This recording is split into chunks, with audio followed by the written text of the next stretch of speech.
Hey bro, what do you think that India will win this match or not? Well, to be honest, I don't think so that India would win this match. तो दोस्तों कैसा लगा आपको ये सुनने में? लगा ना कि एक बहुत ही अच्छा यानी एक फ्लुएंट इंग्लिश स्पीकर इस सेंटेंस को बोल रहा है।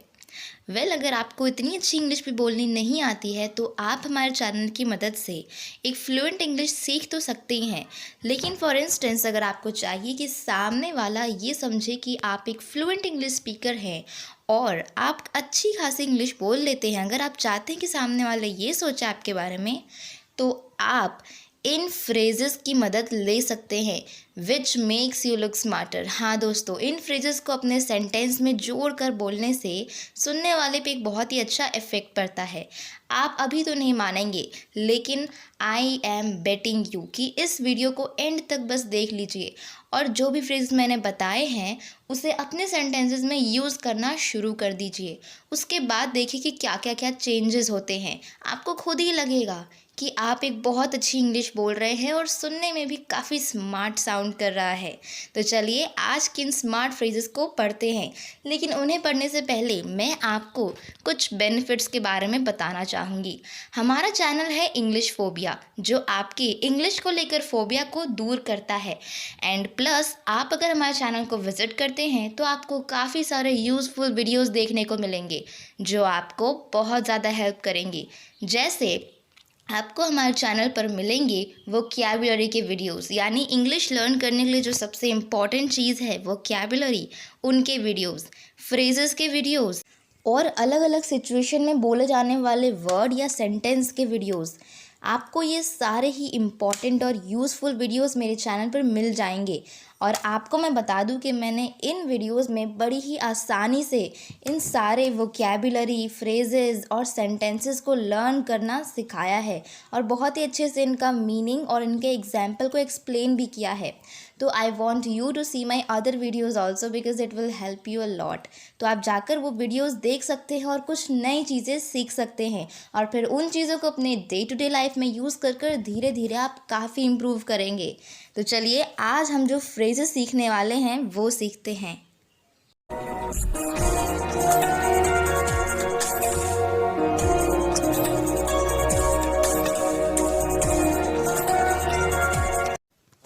तो स्टार्ट करते हैं हमारे पहले फ्रेज के साथ, जो है कट ऑफ। कट ऑफ ये सुनने में बहुत स्मार्ट लगता है फ्रेंड्स। इसका मीनिंग होता है सबसे अलग। कट ऑफ यानी सबसे अलग। सेंटेंस देखते हैं। Don't cut off your self from others in exam days. खुद को सबसे अलग मत करो एग्ज़ाम के दिनों में, यानी परीक्षा के दिनों में खुद को बाकी सबसे, फ्रॉम अदर्स, बाकी सबसे अलग मत करो। नेक्स्ट सेंटेंस है the police had kept the criminal cut off from others. यानी जो पुलिस थी उन्होंने क्रिमिनल को बाकी सबसे अलग रखा। The police had kept the criminal cut off from others, यानी बाकी सबसे अलग रखा किसे, क्रिमिनल को। तो ये थे हमारे एग्जाम्पल सेंटेंस। और कट ऑफ इसका मीनिंग होता है सबसे अलग रखना, यानी एक आइसोलेशन में रखना, यानी किसी चीज़ से उनका कनेक्शन तोड़ देना और एकदम कट ऑफ कर देना, यानी अलग रख देना।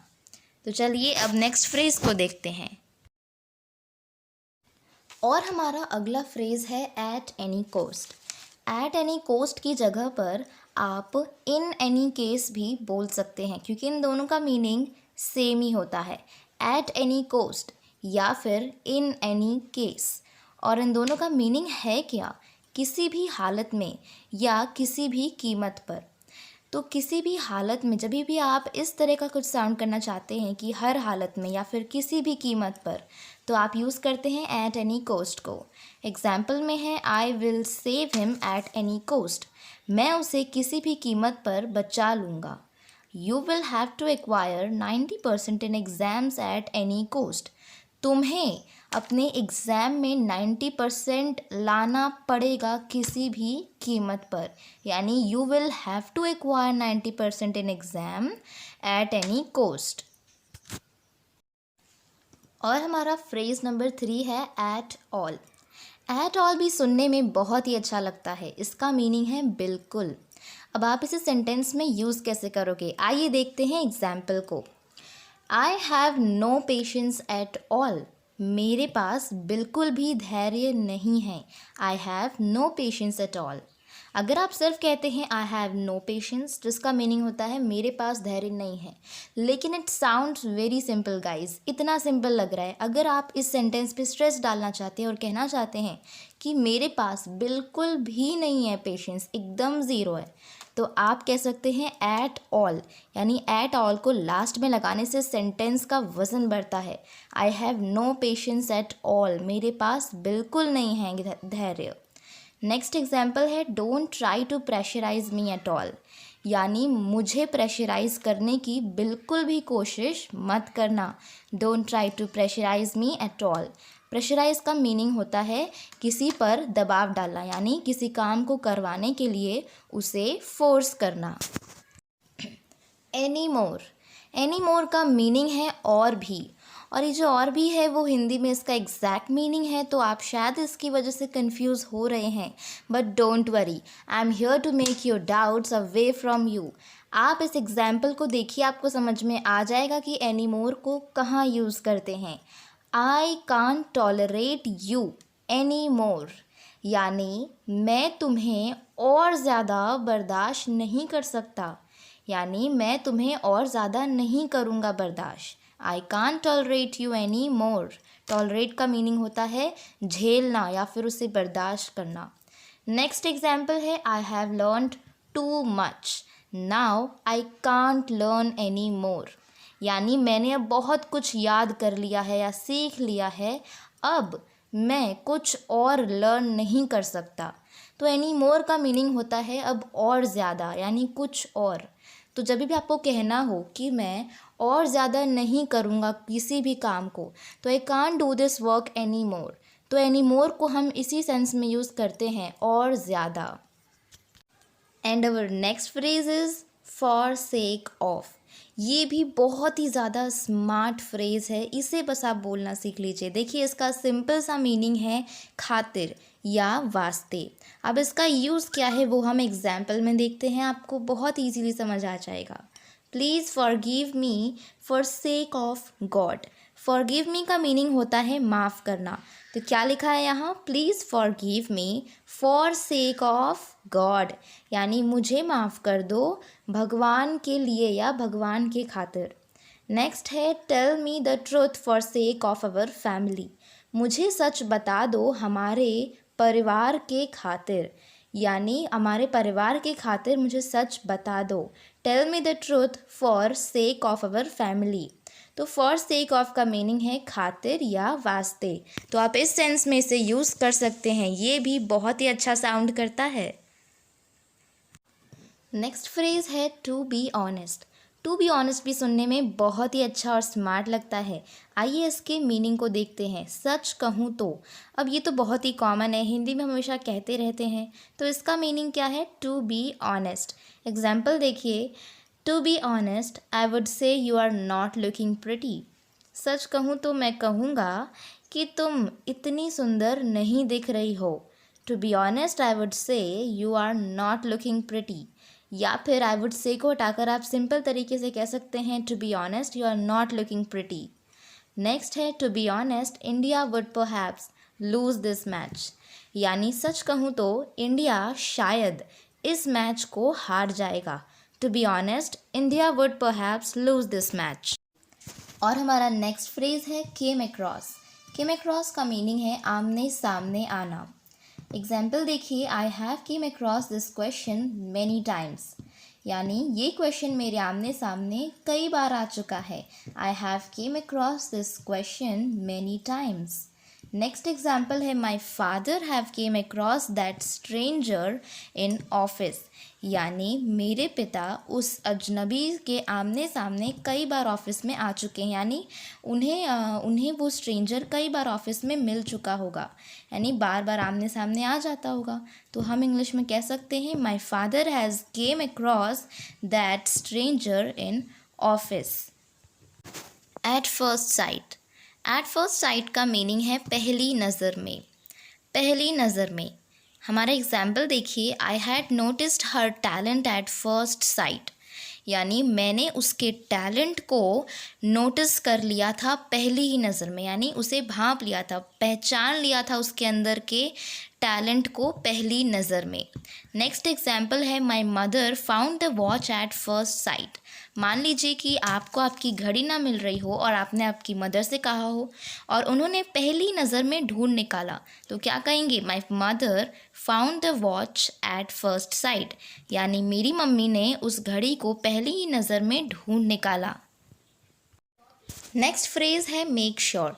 ये भी सुनने में बहुत बहुत ज़्यादा स्मार्ट लगता है। इसका मीनिंग होता है सुनिश्चित करना, यानी आप किसी चीज़ को सुनिश्चित कर रहे हैं, यानी उस चीज़ को श्योर बना रहे हैं कि वही चीज़ होगी। आइए एग्जाम्पल देखते हैं, समझ में आएगा। Make sure that police will not catch us. ये सुनिश्चित करना कि पुलिस हमें ना पकड़ ले। Make sure that police will not catch us. Next example है, I will make sure your life better, यानी मैं तुम्हारी लाइफ को बेहतर बनाऊंगा या फिर मैं सुनिश्चित करूंगा कि तुम्हारी लाइफ बेटर हो। आई will make sure your life better. On the verge of, इसका मीनिंग है की कागार पर। आपको इसे यूज़ कर लेना सीख लेना चाहिए क्योंकि ये काफ़ी ज़्यादा काम आने वाला फ्रेज़ है guys. On the verge of का मीनिंग होता है की कागार पर, यानी कोई चीज़ जो होने ही वाली होती है उसकी कागार पर होती है। आइए एग्जाम्पल को देखते हैं। Tigers are on the verge of extinction.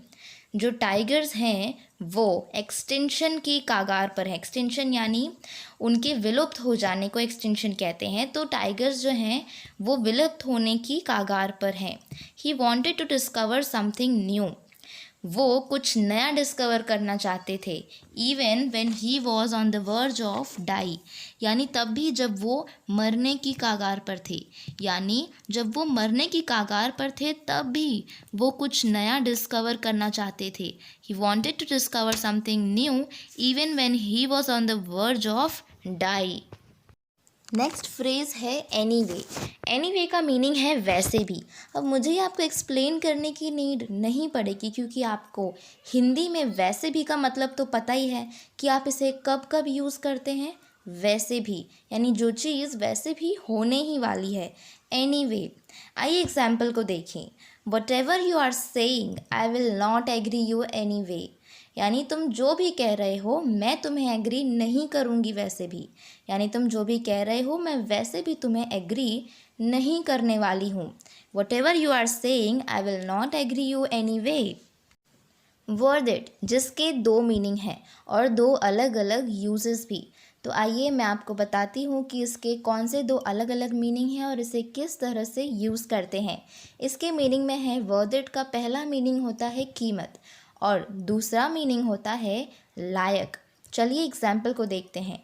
Does your phone worth more than mine, यानी क्या तुम्हारा फ़ोन मेरे वाले फ़ोन से ज़्यादा कीमत करता है, यानी तुम्हारे फ़ोन की कीमत क्या मेरे फ़ोन से ज़्यादा है। तो does your phone worth more than mine.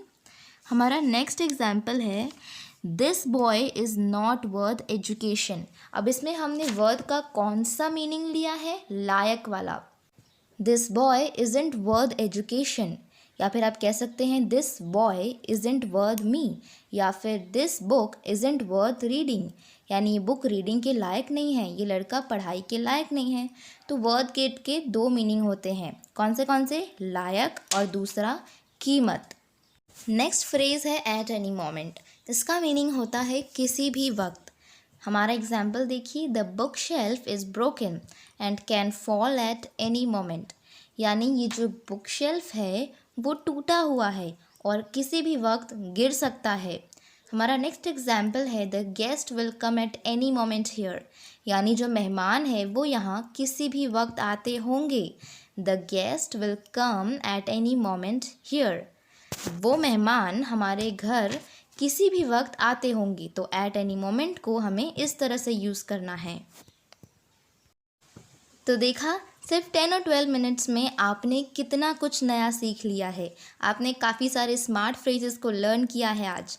तो बस अब उसे आपको अपने डे टू डे लाइफ में यूज़ में भी लाना है, जो बहुत ही काम की चीज़ है। और अगर आप ऐसे ही और वीडियोस देखना चाहते हैं जो आपको इंग्लिश सिखा दे जल्दी से जल्दी, तो हमारे चैनल को कर लीजिए सब्सक्राइब, क्योंकि हम रोज़ रोज़ ऐसे वीडियोस डालते रहते हैं।